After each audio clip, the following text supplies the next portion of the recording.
Hello, welcome to my YouTube channel. Please like and subscribe my YouTube channel.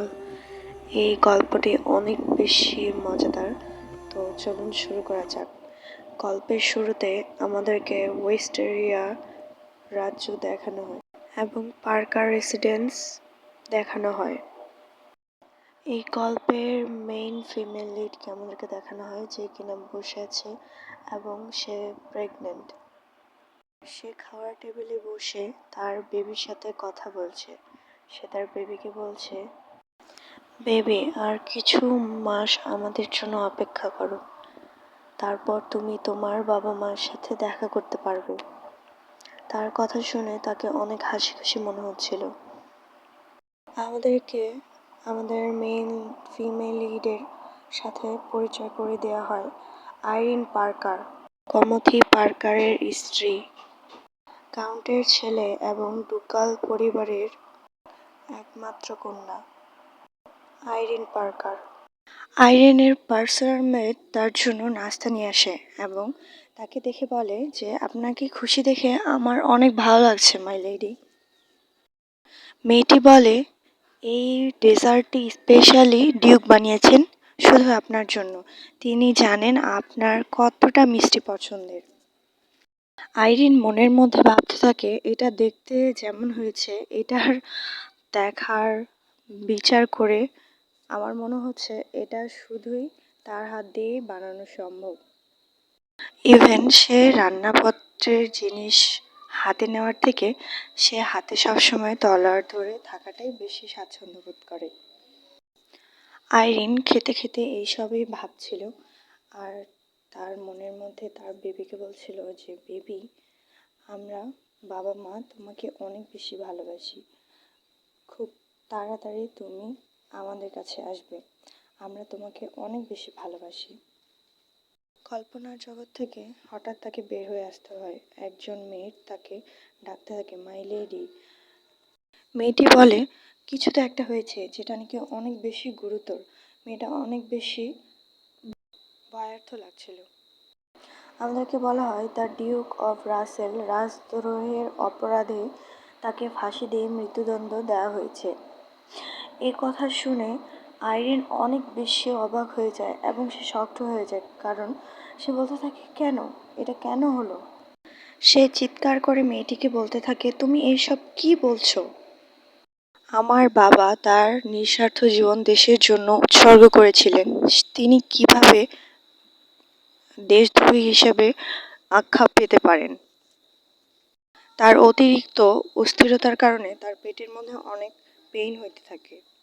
আইরিনের personal maid বলতে থাকে, please calm down my lady, এটা বাচ্চার জন্য অনেক বেশি খারাপ, আপনি একটু বুঝুন, এবং আপনার জন্য অনেক বেশি খারাপ। মেয়েটি বলতে থাকে, আপনার হেলথ সব থেকে বেশি ইম্পর্ট্যান্ট, প্লিজ আপনি আপনার রুমে গিয়ে একটু আরাম করুন। কিন্তু আইরিন এইসব কোনো কথা শোনে না। সে চেয়ার থেকে উঠে পড়ে এবং যাওয়ার জন্য উদ্ধত হয় এবং বলতে থাকে, না, আমাকে যেতে হবে, আমাকে যেতে দাও।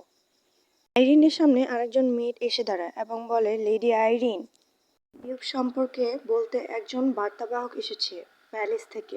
মেয়েটি আইরিনকে বলতে থাকে। আইরিন হন্তদন্ত হয়ে জিজ্ঞেস করে, lady, what happened the lady? কি হয়েছে সে লেডির? কিছু বলো তাড়াতাড়ি। পাশের জন বলতে থাকে, কিছু কি হয়েছে সে লেডির সাথে? মেয়েটি বলে, সে নিউজটা শোনার পর অনেক বেশি খারাপভাবে শকড হয়ে পড়েছিল। সেও ডিউকের কাছে চলে গিয়েছে, মানে সে লেডিটি আত্মহত্যা করেছে। এটি শুনে আইরিন ফ্লোরে বসে পড়ে এবং বলে, না, কেন? দুটি মেয়েই অনেক ক্রিপিভাবে হাসতে থাকে আর আইরিনের পার্সোনাল মেড আইরিনকে কমফোর্ট করতে থাকে এবং বলতে থাকে, মাই লেডি। হঠাৎ করে আইরিনের অনেক খারাপ অবস্থা হয়ে যায় এবং তার পার্সোনাল মেড বলতে থাকে, কেউ একজন ডাক্তারকে ডাকো প্লিজ। মেয়েটি বলে, এটা দেখে তো মনে হচ্ছে তার বাচ্চা ডেলিভারি হওয়ার সময় হয়েছে। মেয়েটি চিৎকার করে বলতে থাকে, কেউ একজন ডাক্তারকে ডাকো। মেয়েটি চিৎকার করে বলতে থাকে, অবশ্যই ইয়াং লর্ডকেও ডাকবেন। কিন্তু আইরিনের এইসবের যেন কিছুই মনে হচ্ছিল না। তার বারবার তার বাবা মার চেহারাটা তার সামনে চলে আসছিল এবং সে মনে মনে বলতে থাকে, মা, বাবা। দেখতে দেখতে রাত হয়ে যায় এবং রাতে প্রচণ্ড পরিমাণের লিভার পেইনের কারণে অসহ্য যন্ত্রণায় চিল্লাতে থাকে আইরিন। একজন ডাক্তার আইরিনের পাশে বসেছিল এবং সে বলে এখন তার অবস্থা খারাপ নয়। একটু পরেই আবার আইরিনের অবস্থা অনেক বেশি খারাপ হতে থাকে। ডক্টর তার পার্সোনাল মেডকে বলে নর্মাল ডেলিভারি অনেক বেশি ডিফিকাল্ট হয়ে যাবে, এই জন্য সি সেকশন এর জন্য সব কিছু তৈরি করো। মেয়েটি বলে হ্যাঁ, এক্ষুনি করছি। এদিকে আইরিন ব্যথায় কাতরাতে থাকে আর মনের মধ্যে ভাবতে থাকে, কমেথি তুমি কোথায়? সে মনের কষ্টে বলতে থাকে, আমি জন্ম দেওয়ার সময় আমার বাবা মাকে হারিয়ে ফেললাম। আমি আমার বাচ্চাটাকে অন্তত হারাতে চাই না। একজন সার্ভেন্ট বলে ওঠে, লর্ড কমেথি চলে এসেছেন। আইরিন তার হাজবেন্ডকে দেখে অনেক ইমোশনাল হয়ে যায় এবং বলে, কমেথি। ডিউকের পরিচয় দেওয়া হয় আমাদেরকে, কমেথি Parker, son of the count Parker, আর আইরিনের হাজবেন্ড। আইরিন কমেথিকে তার পাশে দাঁড়িয়ে থাকতে দেখে অনেক কষ্টে উঠে বসে এবং বলে, আমি কেয়ার করি না আমার কি হয়, কিন্তু তুমি প্লিজ আমাদের বেবিটাকে বাঁচিও। এ কথা বলতে না বলতে কমেথির হাজবেন্ড তার হাত একবারে জোরে সরিয়ে দেয়। এতে করে আইরিন পড়ে যায় নিচে। পড়ে যেয়ে সে অনেক বেশি ব্যথা পায় এবং চিৎকার করে দেন অনেক কোল্ড আওয়াজে কমেথি বলে, পৃথিবীকে জানিয়ে দাও যে আইরিন আর নেই। কমেথির এমন কথা শুনে একদম হকচকিয়ে যায় এবং শকড হয়ে যায় আইরিন। কি বলছে এগুলো কমেথি? কমেথি আরও বলে, দুর্ভাগ্যবশত তার গর্ভপাত হয়েছে, এটা সবাইকে জানিয়ে দাও। আইরিন তার মনের মধ্যেই বলতে থাকে, আমার প্রিয় স্বামী কমেথি, তার মতো দয়ালু এ পৃথিবীতে আর কেউ নেই, কিন্তু এখন কিভাবে সে আমার বাচ্চার উপর থেকে গিভ আপ করতে পারে? আইরিন কমেথির মুখে এইসব শুনে অনেক কষ্ট পায় আর বলে, তুমি কিভাবে এইসব বলছো কমেথি? তুমি কেনই বা এইসব বলছো? আমাদের বাচ্চাটা এখন পর্যন্ত বেঁচে আছে। দয়া করে আমার বাচ্চাটারও সাথে এরকম করো না, সেটা তো আমাদের বাচ্চা, তাই না? কমেথি আরো কঠোর কণ্ঠে বলে, শোনো আইরিন, আমি তোমার মতো এত সিম্পল ভাবে ভাবি না। তুমি ভাবতে পেরেছো তোমার বাবা একজন মার্ডারার, তার মেয়ে তুমি। এখন আমি তোমার বাচ্চাকে কিভাবে অ্যাকসেপ্ট করতে পারি? এই কথা শুনে আইরিনের মাথা পুরো খারাপ হয়ে যায়। সে বলে, কি তুমি কি বলছো? তুমি নিজে বলেছিলে আমার বাচ্চা যখন জন্ম হবে তুমি সবার প্রথমে দেখতে চাও, কিন্তু এখন কি হলো? আর তোমার মনে আছে তুমি আমার জন্য অলরেডি ড্রেসও বানিয়ে রেখেছো, আমি যেন বেবি হওয়ার পর সেটা পরতে পারি। আইরিনের এসব কথা শুনে কমিটি অনেক ধমকের সুরে বলে ওঠে, আইরিন, সত্যি কথা বলতে আমি চাই না তুমি বাচ্চাটাকে জন্ম দাও।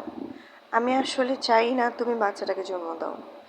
এই কথা শুনে আইরিনের মাথার উপর আকাশ ভেঙে পড়ে। তার সাথে এগুলো কি হচ্ছে আজকে? কেন হচ্ছে? সে কোনোভাবে তার ইমোশনকে কন্ট্রোল করতে পারে না। সে চিৎকার করে বলতে থাকে, তাহলে কেন? কেন তুমি আমাকে বিয়ে করেছিলে? কেন? তুমি কি আমাকে ভালোবাসোনি? কমিথি, কথার উত্তর দাও। তুমি জাস্ট শো অফ করার জন্য এসব করেছিলে? আমি ভাবতে পারছি না কমিথি, তুমি কি বলছো?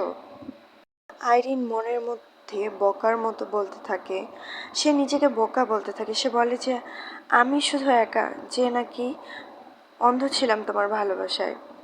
কমিথি চলে যেতে থাকে এইসব বলে। আইরিন অনেক কষ্টে উঠে দাঁড়ানোর চেষ্টা করে আর বলে যে প্লিজ কমিথি তুমি যেও না, অপেক্ষা করো। এটা বলতে বলতে সে মাটিতে পড়ে যায়, কিন্তু কেউ তার সাহায্যের জন্য এগিয়ে আসে না, বরঞ্চ সবাই তার দিকে তাকিয়ে থাকে। আইরিন বলতে থাকে, কেন কেন এসব হচ্ছে? কি এমন হয়ে গেল যেটার জন্য এরকম হচ্ছে? কাঁদতে কাঁদতে কমিটির দিকে হাত বাড়ায় আর বলে, আমার বাবা মাকে তুমি ফিরিয়ে দাও। আইরিনের কথার মধ্যে একজন মেয়েলি কণ্ঠ ভেসে আসে। সে আইরিনকে উদ্দেশ্য করে বলে, তুমি কি জানো, তুমি কি ভুলে গেছো যে তুমি রাসেল ফ্যামিলির একজন মেম্বার? কিন্তু দেখো তুমি এখনো বেঁচে আছো, তোমার কি মরে যাওয়া উচিত নয়? এটি ব্যঙ্গ করে বলতে থাকে, তোমার বাবা মা ওদিকে তোমার জন্য অপেক্ষা করছে, কিন্তু তুমি তুমি এখনো এখানে একা কি করছো বলো? মেয়েটির পরিচয় আমাদেরকে দেওয়া হয় ভিভিয়ান ভিনসেন্ট, ডিউক ভিনসেন্টের কন্যা। আইরিন ভিভিয়ানকে দেখে বলে, ভিভিয়ান তুমি এখানে কি করছো? কিন্তু এখন কেন? ভিভিয়ান অনেক তাচ্ছিল্যের সুরে আইরিনের দিকে হাত বাড়ায় এবং তাকে বলে, তোমার বাবা মিয়ানাস রাজ্যের সাথে হাত মিলিয়েছে এবং বর্তমান রাজাকে হত্যা করেছে। আর তোমার মা ধাক্কা সহ্য করতে না পেরে তোমার বাবার পিছু পিছু যেতে পারলেন না, এমনিই মরে গেলেন। আর তোমাকে একটা মজার কথা বলি, আমরা না এই সব কিছু প্ল্যান করেছিলাম। এই কথা শুনে আইরিন পুরো শকড হয়ে যায়। সে বলে, কিভাবে? ভিভিয়ান আরও বলে, ইভেন তোমার বিয়েটাও একটা প্ল্যানিংয়ের ছিল। আমরা এটা সবাই মিলে প্ল্যান করেছিলাম। হ্যাঁ, ভিভিয়ান আরও ভালো করে বলে, হ্যাঁ তুমি যেটা ভাবছো সেটাই। আমি এবং এই মানুষটি। নির্লজ্জের মতো ভিভিয়ান কমিথির হাত ধরে থাকে আর বলে যে তোমাকে বিয়ে করার মেইন কারণ ছিল কমিথির নিজের স্ট্যাটাস বজায় রাখার জন্য। এগুলো সব নাটক ছিল। আর এখন সঠিক সময়ে আসায় সে তোমার সাথে বিশ্বাসঘাতকতা করেছে। তুমি আর রাসেল ফ্যামিলি এখন আমাদের কোনো কাজে আসবে না। এর মধ্যে আইরিনের পার্সোনাল চলে আসে। সে বলে, এই পৃথিবীতে কি চলছে মাই লেডি? এগুলো কি হচ্ছে? আপনারা সবাই মিলে তার সাথে কিভাবে এসব করতে পারেন? আইরিনের পার্সোনাল মেড এগুলো কমিথি আর ভিভিয়ানের উদ্দেশ্যে বলতে থাকে আর আইরিনের কাছে ছুটে আসতে থাকে আর বলতে থাকে, তোমাদের মধ্যে কি কোনো ন্যূনতম লজ্জা নেই? এই কথা শোনার সাথে সাথে কমিথি তার তলোয়ার বের করে এক আঘাতে তাকে মেরে ফেলে। এটি দেখে আইরিন পুরো শকড হয়ে যায়। সে ভাবে, এইসব কি হচ্ছে আমার চোখের সামনে? ক্যাথরিন, ইউ, আমি অনেক ক্লান্ত। আমি কখনোই তোমাদেরকে ক্ষমা করব না। আইরিন আরও ক্ষিপ্ত গলায় বলতে থাকে, আমার সাথে এত খারাপ আচরণ করেও তোমাদের মন ভরেনি। তোমাদের কৃতকর্মের ফল অবশ্যই তোমাদের ভোগ করতে হবে। তোমরা কখনো মনেই করো না মানুষের কোনো অনুভূতি থাকতে পারে। আইরিনের অনেক কষ্ট হওয়া সত্ত্বেও সে উঠে দাঁড়ায় এবং তাদেরকে এই কথাগুলো বলতে থাকে। সে কমিথিকে বলে, আমি তোমাকে বিয়ে করে অনেক অনুতপ্ত ফিল করছি। কমিটি এসব শুনে আশেপাশের গার্ডদেরকে বলে যে, হেই, এই মহিলাকে জব্দ করো। কমিটির ওয়ার্ডার শুনে গার্ডরা বলে, ইয়েস স্যার, আমরা এখনই তাকে ধরছি। কিন্তু আইরিন তার হাতে থেকে গুপ্ত হাতিয়ার বের করে এবং বলে, আমি এটার জন্য অ্যালাউ করব না যে তোমরা আমাকে ধরতে আসবে। এই বলে সবার উপর অ্যাটাক করে দেয়। আর সবাই বলে, সবাই পিছু হটো, এই ট্র্যাপ, এগুলো থেকে পিছু হটো। কমিটি তার তরোয়াল দিয়ে সব কিছু সূচালো সুইগুলো সরিয়ে দেয়, কিন্তু একটি সুই ডিরেক্ট যায় ভিভিয়ানের গলার মধ্যে বিঁধে যায়। কিন্তু এটা দেখে কমিটি একটু অবাক হয় না। কমিটি অবাক হয় কারণ আইরিন তার গলার মধ্যে তরোয়াল নিয়ে রেখেছিল, ছোট্ট একটি ছুরি রেখেছিল। এটা দেখে সে শকড হয়ে যায়। আইরিন তার গলার মধ্যে চাকু ধরে রেখে বলে, আমি যে তোমাদের নিডল ছুঁড়ে মেরেছি সেটা একদম পয়জনেড। এটার কোনো অ্যান্টিডোট নেই। এটা শত্রুর পক্ষে উত্তম পদক্ষেপ। আইরিন বলে, আমার মনে হয় না তুমি ভিভিয়ানকে বাঁচাতে পারবে। তোমাদের সবাইকে আমি আমার সাথে নিয়ে যাব। এদিকে কমিথিকে ধরে ভিভিয়ান বলতে থাকে, প্লিজ হেল্প মি ভিভিয়ান। কমিথি, প্লিজ হেল্প মি। কেন তুমি আমার কথা শুনতেছো না? কিন্তু কমিথি প্রত্যুত্তরে কিছুই বলে না, নিস্তেজভাবে তাকিয়ে থাকে আইরিনের দিকে। আইরিন কমিথিকে বলে, আমি তোমাকে অভিশাপ দিচ্ছি কমিথি, তোমার শেষটা যেন অনেক বেশি খারাপ হয়। এই বলে সে নিজেকে শেষ করে ফেলে।